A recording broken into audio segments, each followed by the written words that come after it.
नमस्कार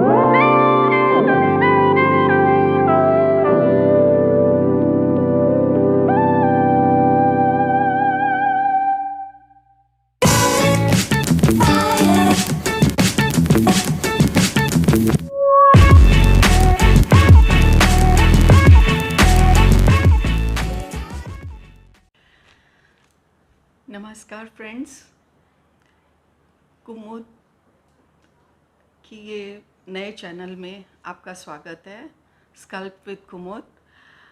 इसमें मैं आपको कुछ ट्यूटोरियल्स दूंगी आर्ट के लिए, और ख़ास तौर पे जो मैं आर्ट के प्रैक्टिकल्स आपके आगे रखूंगी, उसके जो मैं सीरियल्स बनाऊंगी, उसकी एपिसोड्स या मतलब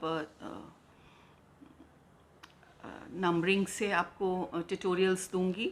तो वो जो होगी वो बिगनर्स के लिए होंगी, जो आर्ट को करना चाहते हैं और उनके पास कोई सिखाने वाला नहीं है। छोटे छोटे बच्चे हैं हमारे, और वो जगह जहाँ पर बच्चे आर्ट को नहीं सीख पाते हैं, और उन बच्चों को, ताकि मेरे इस छोटे छोटे जो ट्यूटोरियल्स से उनको हेल्प मिल सके।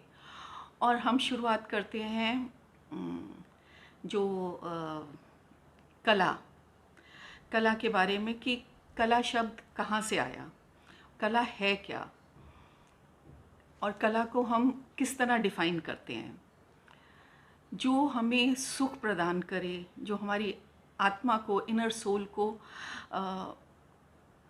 एक संतुष्टि दे, आनंद प्रदान करे, वो कला है, वो कला कहलाती है। तो इसमें ऐसा है कि कला को हमारे जो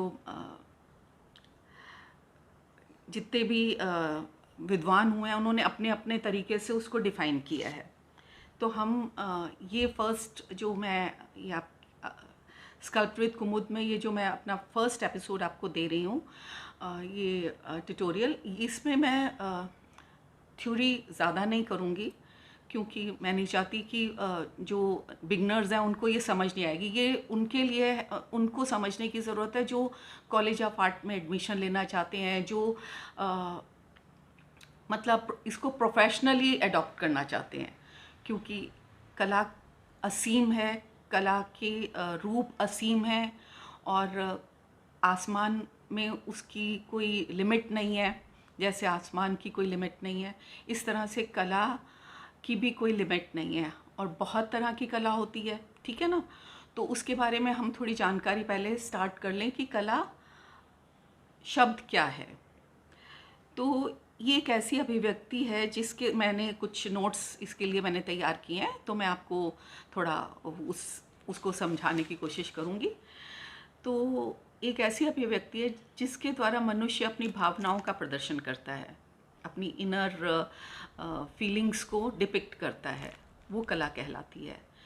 सबसे पहले तो हम ये समझेंगे कि कला शब्द एक संस्कृत का शब्द है। कला शब्द क्या है? एक संस्कृत का शब्द है, जो कि जिसका मतलब प्रयोग जो है ऋग्वेद में हुआ। अंग्रेज़ी में इसको 13वीं शताब्दी में इसको आर्ट शब्द से जाना गया। 13वीं शताब्दी में कला के संबंध में विद्वानों के डिफरेंट कई विचार हैं। तो जैसे इंडियन जो विद्वान हुए हैं, फिलोसोफर्स हुए हैं, उनके अलग विचार हैं, और वेस्टर्न आर्ट वालों के अलग विचार हैं।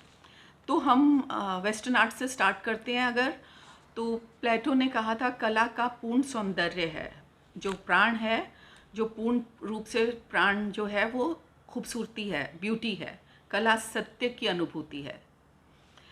और अरस्तु ने यहाँ दूसरी ओर कहा है कला अनुकरणीय है। अनुकरणीय यानी कि कॉपी है। मतलब कॉपी मतलब ये नहीं है कि आप कुछ भी कॉपी कर लें तो वो कला है। जो एक आर्टिस्ट जो भी यहाँ पर हमारे इर्द गिर्द है, नेचर में, प्रकृति में, और हमारे सराउंडिंग जो भी कुछ है, जो ऑब्जेक्ट्स हैं, जो वो हम अपने तरीके से उनको डिपिक्ट करते हैं।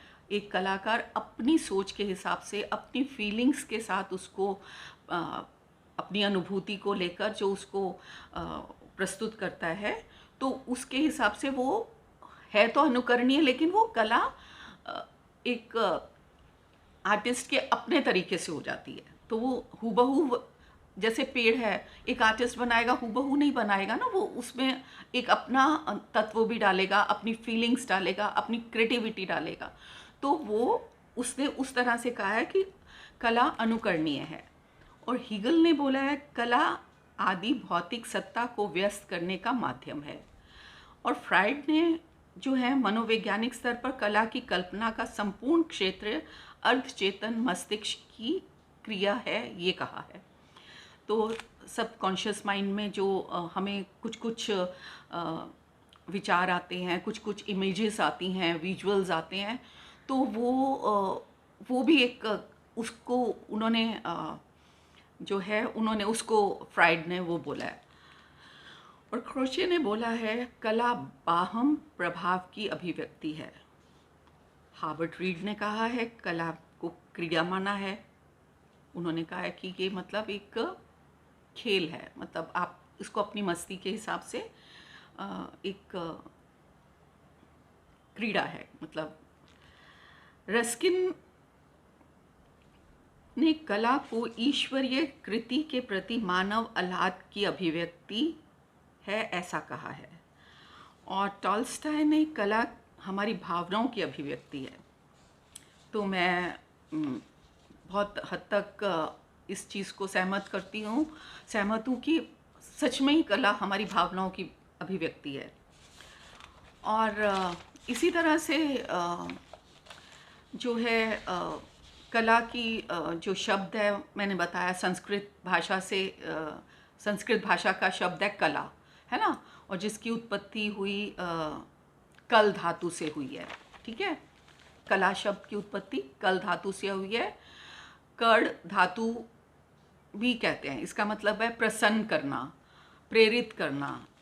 ठीक है, और आर्ट्स का मतलब भी है प्रेरित करना, इंस्पायर करना, प्रेरणा किसी को देना।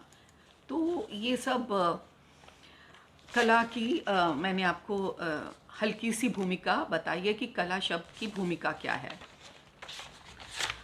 और इसी तरह से हम इसको आगे लेकर जाएंगे तो इसमें काफ़ी हमारे को इसके पार्ट्स मिलेंगे कि कला कितने भागों में बटी है। तो इस तरह से आप मेरे साथ बने रहें, तो हम इसको नेक्स्ट एपिसोड में मैं आपको ज़्यादा अभी थ्योरी के बारे में बोलूँगी, तो आप परेशान ना हो, क्योंकि ये जानना ज़रूरी है कि कला शब्द आया कहाँ से। और कला जो हमारे विद्वान हुए हैं, हमारे फिलोसोफर्स हुए हैं और जानकार हुए हैं, उन्होंने कला को किस तरह से सोचा और किस तरह से उन्होंने उसको कहा है। तो फिर नेक्स्ट एपिसोड में मैं बताऊंगी कि इसको कला को कितने भागों में किसने कैसे बांटा है। ठीक है, तो इंडियन आर्टिस्ट जो इंडियन विद्वान हैं उन्होंने इसको किस तरह से लिया है। तो आप इसी तरह से स्कल्प्ट विद कुमुद चैनल के साथ मेरे साथ जुड़ें और आपको बहुत मेरे वर्क के बारे में भी जानने को मिलेगा, मेरी भावनाओं के बारे में, कला को लेकर मैं क्या सोचती हूँ वो भी आपको जानने को मिलेगा। तो आप इस तरह से अगर आपको मेरा चैनल इंटरेस्टेड लग रहा है तो प्लीज़ उसको सब्सक्राइब करें और शेयर करें और कमेंट करके ज़रूर मुझे बताएं। Thank you.